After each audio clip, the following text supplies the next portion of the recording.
At the university, Sam felt like the boss of his own life.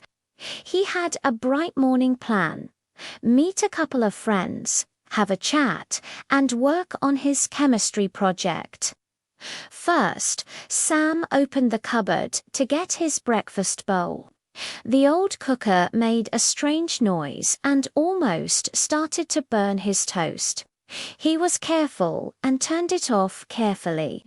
He put on his clothing, a comfortable jumper and jeans. His hair was curly and he gave it a quick brush. Then he checked if the button on his coat was broken.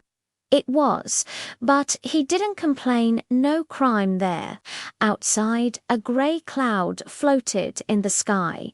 The climate was cold, but the coach to campus was warm.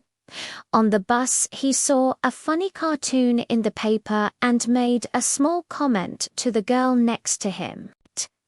At uni, a crowd of students stood near the corner of the castle-like main building.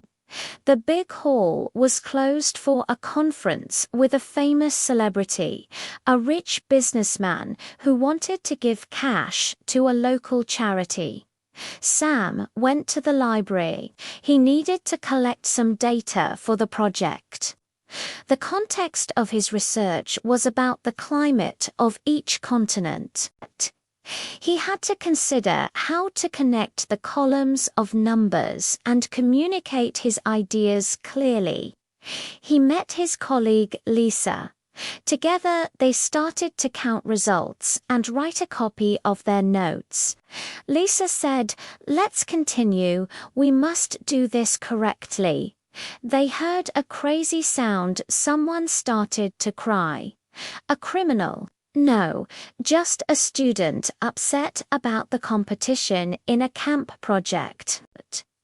Some students wanted to compete in a summer camping trip by the coast. Sam and Lisa had a short chat with him to control the condition. They said, "Don't cross your limits. There's still a good chance to win." Later, they went to the cook class. A young chef taught them how to make chips. He said, "Be careful. Hot oil can cause danger and even burn you." Sam thought it was brilliant fun.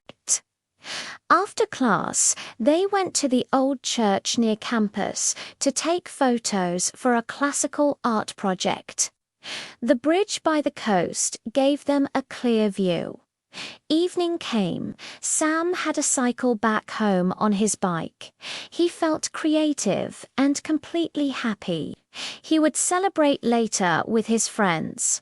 Back in his room, he pressed the button of his laptop to check the code for his project. He made a final comment: "This is certainly a day to remember." His brain felt full, but in a good way.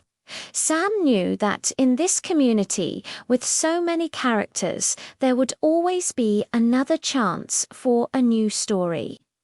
He smiled at the dark night sky and said a quiet goodnight to a daily life full of small adventures.